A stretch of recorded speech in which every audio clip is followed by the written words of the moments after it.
Today, we welcome filmmaker Dante Downey, as well as the subject of Garden of Remembering, Will Hasell. Dante is a freelance videographer and video editor specializing in creative and non-traditional photo and video projects. Will is a gardener and a community builder. We'll start by watching Garden of Remembering, which won the 2023 Activist Award at the One Earth Young Filmmakers Contest, and then we'll open up discussion afterward. So let me get that started.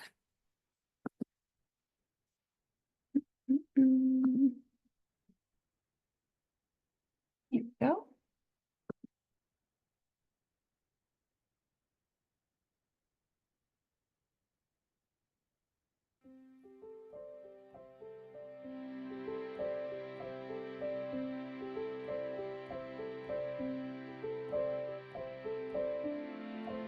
My name's Will. I started this community garden to create a shared space and to grow more local healthy food and share it with the community and get people to see how easy and joyful it is for food to be growing in your front yard.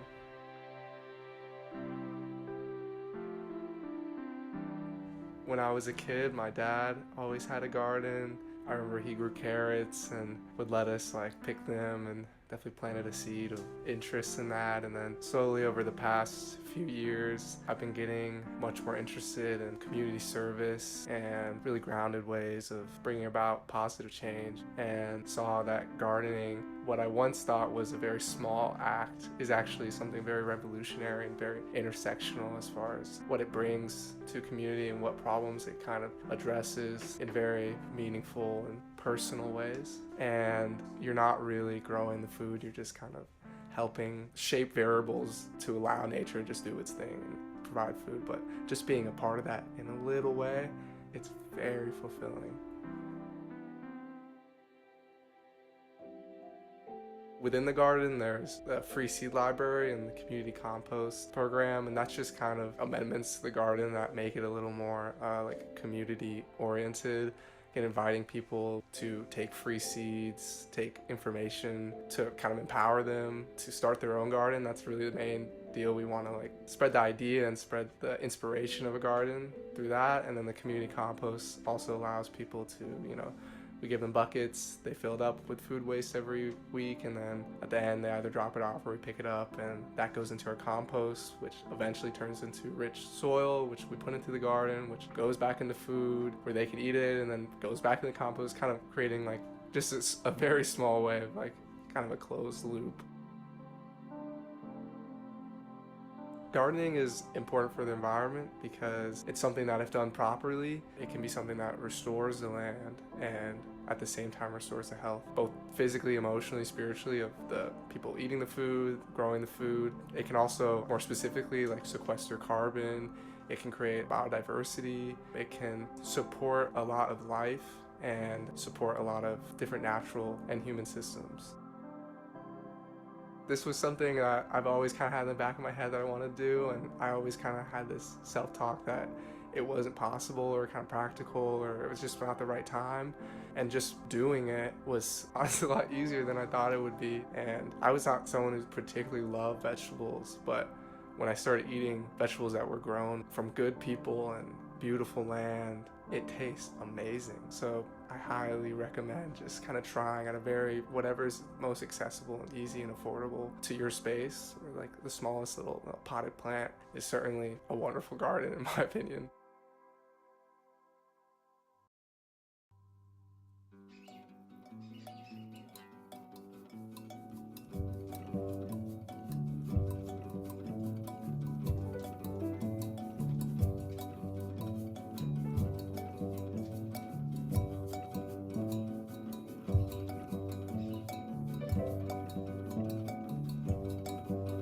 It's much more than just growing food. It's somewhere where you can kind of go out and sit and eat and celebrate, and it's kind of a drop in the bucket of a lot of other great solutions. And I do feel on a very personal and intimate level, I see the impact. We distribute the food to the community when we can, but mainly the garden is about like changing perspective of where things come from, how generous nature can be. And I definitely see, you know, when people walk by or they talk with us or they get to participate, there's definitely a meaningful change there that I think is a little more subtle, but I definitely feel it, and I certainly hope it's making a small difference.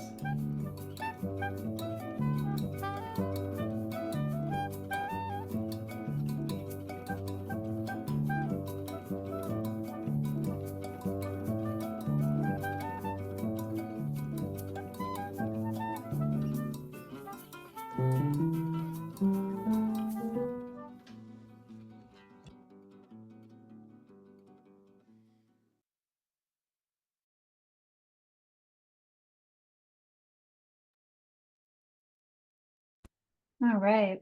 I would like to welcome Will and Dante to come on camera now. They are together today. Hi. So I'm going to get us kicked off with a few questions of my own, and then I hope our audience members feel free to add their own questions. And let me just rearrange my screens here after sharing. All right. Oh, welcome.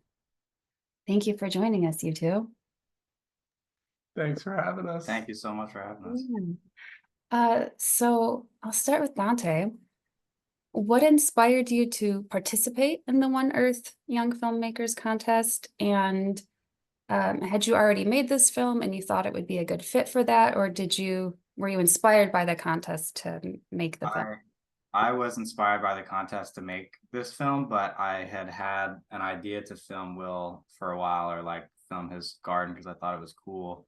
And seeing that contest, like, sort of just finally was the last thing of like, all right, just make something about this already. Yeah, that's wonderful. Will, you mentioned in the film your dad taught you or was gardening when you were young, and that's how you learned. Could you tell us a little bit more about that? Were you like instantly involved, or that took some time, or? I have videos. I can't remember a lot before I was like 8, but I have Fair found enough. yeah. I have found videos of me as like a really young kid with my siblings in my parents' garden and learning about the vegetables he was growing and picking them, and definitely didn't understand anything at that moment about gardening other than the harvesting part and the eating part. But as I grew up, I got to learn more and still garden with my dad, and he still has a wonderful garden at the same house. And then I just started learning more about it once I went off to school and joined a lot of the agricultural programs that are in Gainesville. Oh, and Will, it just occurred to me, if you have not registered your garden as a Climate Victory garden, might I encourage you to do so? I would love to. That sounds like a great Great. idea. Cool. Continuing on that question, what sorts of practices are important to you in the garden? I guess I'm not sure if that's just on the scope of gardening and horticulture, Oh, but let's start with that. Yeah, let's start with specifically gardening practices. Sorry, I should have clarified. so definitely we take a really like least intrusive method of gardening and the most regenerative and organic ways we can do it. So just using what we have, using a lot of secondhand things. We practice, I guess the main thing we do that might be different from other gardens is doing no-till. So we're not disturbing the soil, or we're disturbing the soil as least as possible, like trying to hopefully encourage a lot of soil life, not a lot of disruption in the microbial life and the fungal life that we build in the soil. So we also do a lot of like intercropping and companion planting and then a lot of pollinators and things. And we definitely try to do use as many local seed sources as we can, and try to include as many interesting species of plants and vegetables that we can. There's a lot of great local seed stores like in Gainesville, and Gainesville has a lot of kind of local vegetables to offer. So but we mainly just take a hands, probably the most hands-off kind of let it grow if it wants to, and very casual form of gardening, I would put it. Yeah, gardening doesn't have to mean a ton of work. I Yeah. completely agree. Okay. Dante, there's a lot of these lovely quieter shots in the film where we see Will's hands gardening, or we see a close-up of plants and whatnot. And I was curious what sort of decision making went in to include those sorts of peaceful scenery shots, or what was the mood you were trying to strike? Yeah, I was definitely going for peaceful, especially with like when it like the third and final sequence of Will just like harvesting stuff and not having voiceover. I really wanted people to just sit with the music and sit with like feel the reward of the harvest portion of gardening, which was on another festival I submitted to. They said I didn't get it. I didn't get why he wasn't talking for that last sequence, which I thought was funny. But it was definitely like the goal was for it to be peaceful, and because while I was out there filming them, it was very peaceful and it was very pleasant. So I wanted that to come through in the film as much as possible. You know, I personally really enjoyed those moments and appreciated them. And I don't know how familiar you are with different gardening texts, but almost all of them say like something like go out and observe and just like be quiet in your garden and notice things. And I, like, purposeful or not, I thought that was a nice way to really speak to that sort of part of gardening. That's great. Not purposeful, but I'm gonna claim from now on that it was. Yeah, go ahead. Okay. Well, Will, can you tell us a little bit about, is this like this, you started gardening at home. At what point did you sort of open this up as a community garden? Like, were lots of people stopping by and asking questions, or had it been like that since your childhood? Or just tell us about a bit about how that came to be. So when this started, which was maybe 4 years ago, it was always intended to be a communally oriented garden. To what degree, I wasn't sure, because of just, you never know how people engage with something, but it definitely started from like gardening for me was a private practice, or like a personal thing.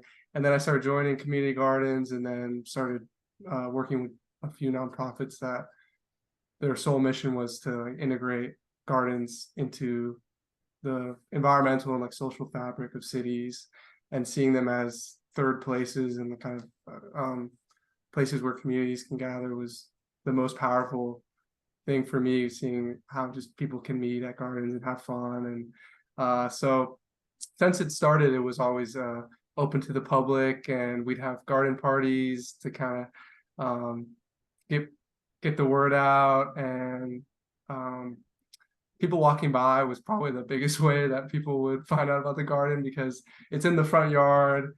It's has a sign, it's very inviting, and it's different compared to the conventional lawn. So I think it's just striking a lot of interest in neighbors and people walking by, made it more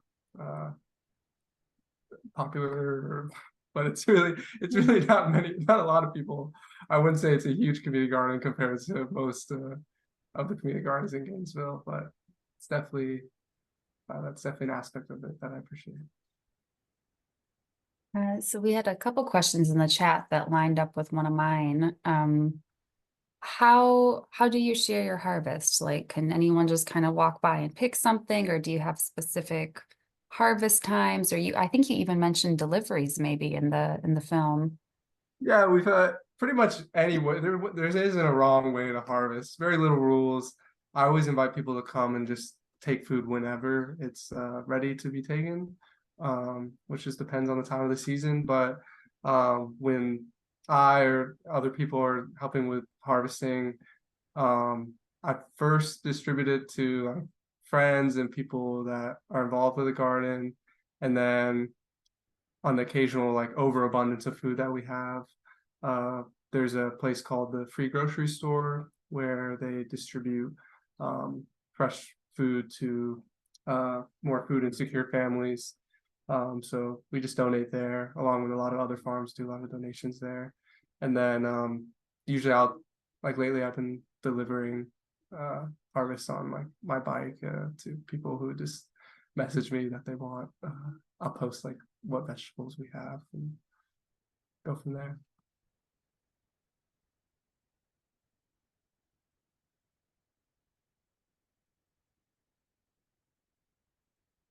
I think you might be We're having muted. trouble hearing. I'm muted.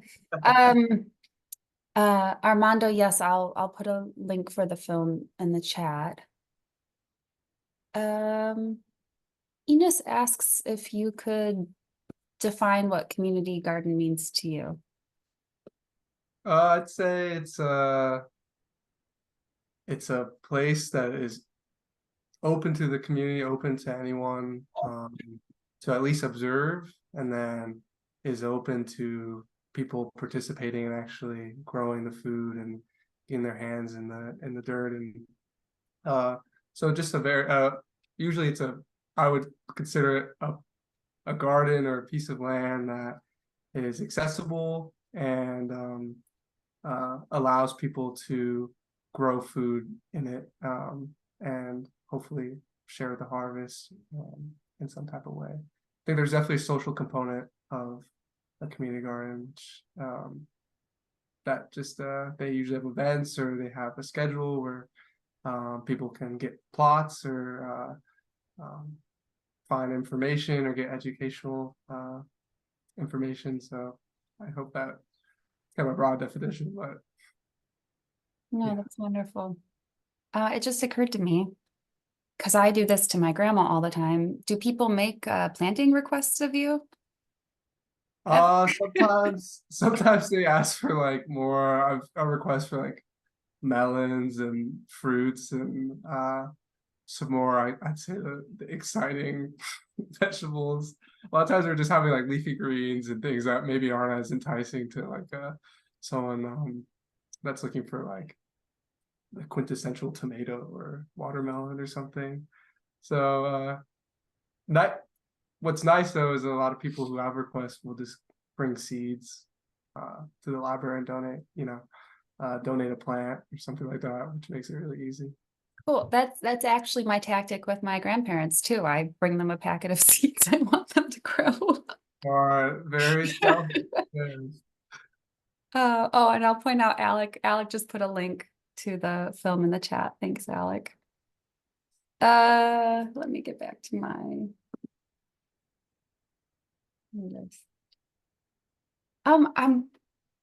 This is 1.5. It's 75% of a question for Dante and 25% for you, Will. I'm curious if this has inspired you, Dante, to find either more natural and or community things like this to make projects about. And then the 25% part is like, do you two have a project in the works that you've dreamt up since this? We do. We have a project completely unrelated to anything garden and Oh, me. okay. Well, But it's a board game actually. we made a board game. It was kind of like the aesthetic was like farm based, but we have since changed it. But aside from that, that is a good question, a good point. Maybe it should have inspired me to go explore the community a little more and see what else I can film and make a project of. I think I will be inspired now to do that and check it out.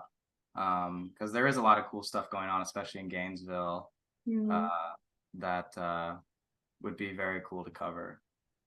Yeah, I personally love this intersection of art and gardening and maybe even climate change and art. And yeah, I think we'd all be curious and interested in seeing what's created.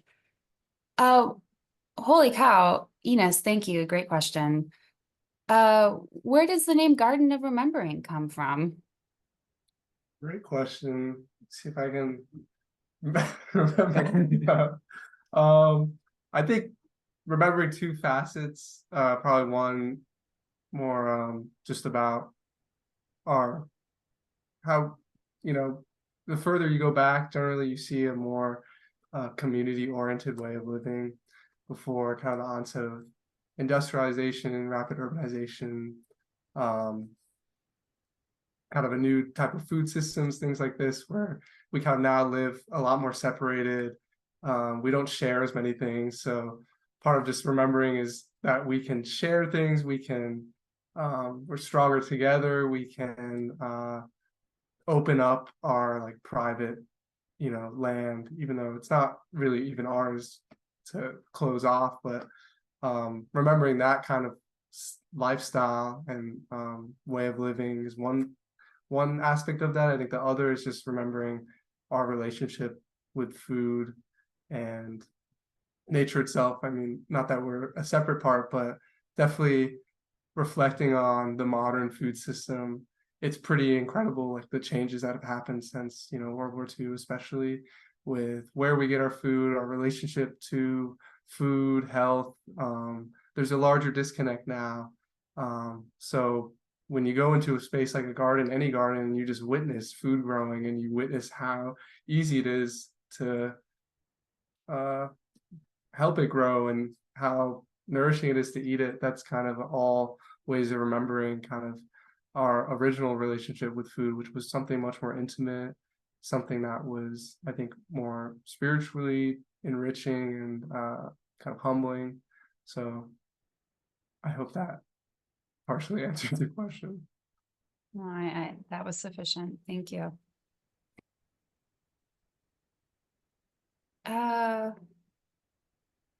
So Aaron, I put in the chat that you can look at our map to find community gardens. Not everyone in the country is on there, but Will, you mentioned there were some local organizations that sort of help, or maybe they weren't local, but they were nonprofits. Would any of them have resources to find community gardens, or do you know of any that you can add? Trying to think, I think most of the ones I could recommend would be all like Florida based. So Okay. I don't think we have much help. There's definitely maps. If you look up like community garden maps or fruit tree maps that are like have GIS kind of just pinned out different gardens and things. I don't know them offhand, but I definitely have used them traveling and stuff. Okay. Oh, Enos suggested check out your local cooperative extension office. Also, any of your state land grant universities should have a lot of gardening resources, and you might be able to find some information there about what's available locally. All right, one last one from me. Have you observed the effects of climate change in your community as a whole, but also directly in the garden? And if so, what have you learned and how are you adapting to that?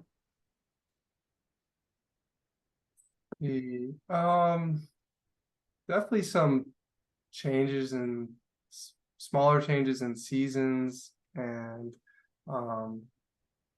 maybe changes in the watershed and the amount of rain we get is kind of more volatile. We're experiencing certain like some more storms and things like that.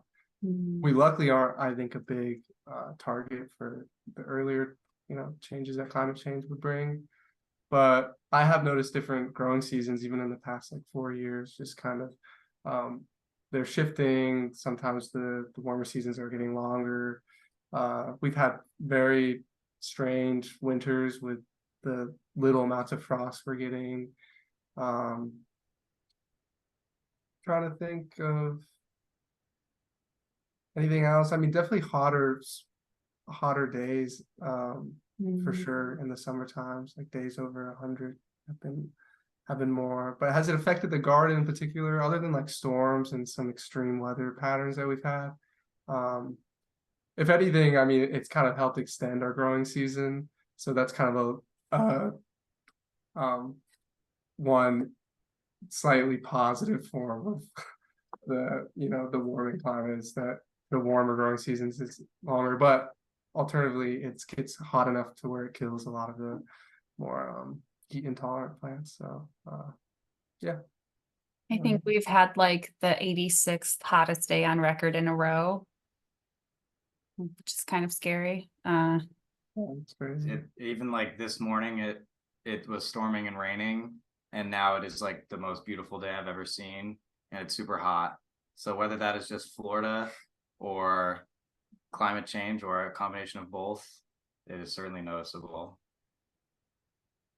Jonathan, that's true. There's like the not getting enough cold days affects the peach harvest, also affects maple syrup trees, for example.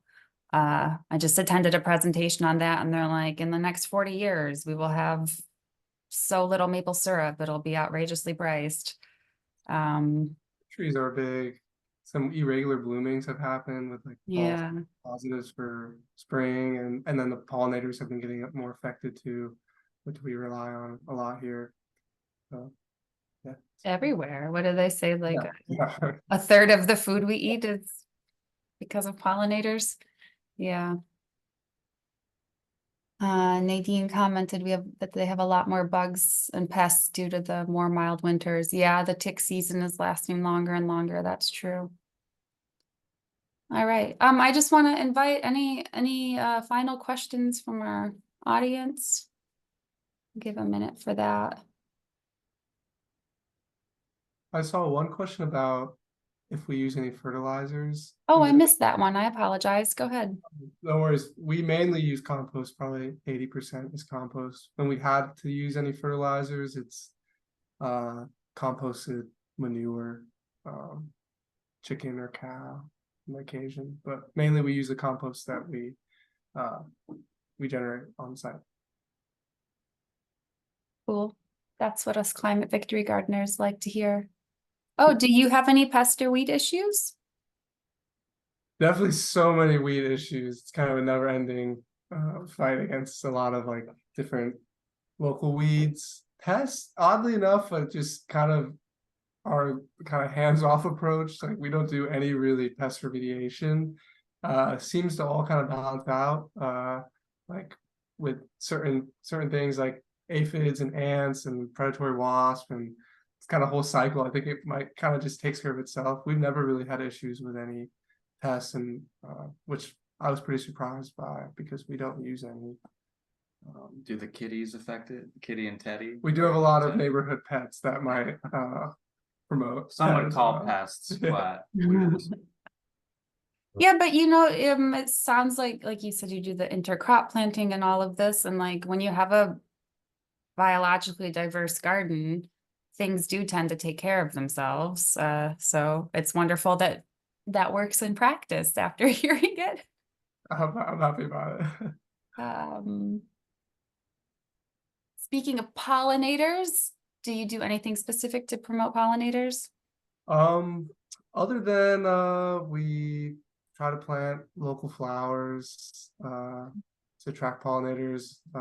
Like we have a row dedicated to just get local pollinators in, like a lot of perennial flowers and things like that. Other than that, no, but it seems to be doing a great job because we get a lot in the yard. Lisa, I see your question. We often host in our webinars the transplanter Rafaela Crevochet, and she's all about using the worm castings in your garden as a fertilizer. So yeah. So rich, yeah. Yeah. More time in a bathtub, I would be doing vermicompost for sure. Yeah. All right. Well, thank you. Thank you all so much for joining and for your questions. Just to wrap things up, I'll say a little bit about Green America. So thank you for being a part of Green America's Climate Victory Gardens community. Together, we can make a real difference in creating positive change for our planet and its people. You can keep the momentum going and stay connected by subscribing to our newsletter to remain informed about our latest campaigns, events, and sustainability tips. Your support fuels our work toward a greener, fairer future. Consider donating today to help us continue our vital programs and initiatives, including these free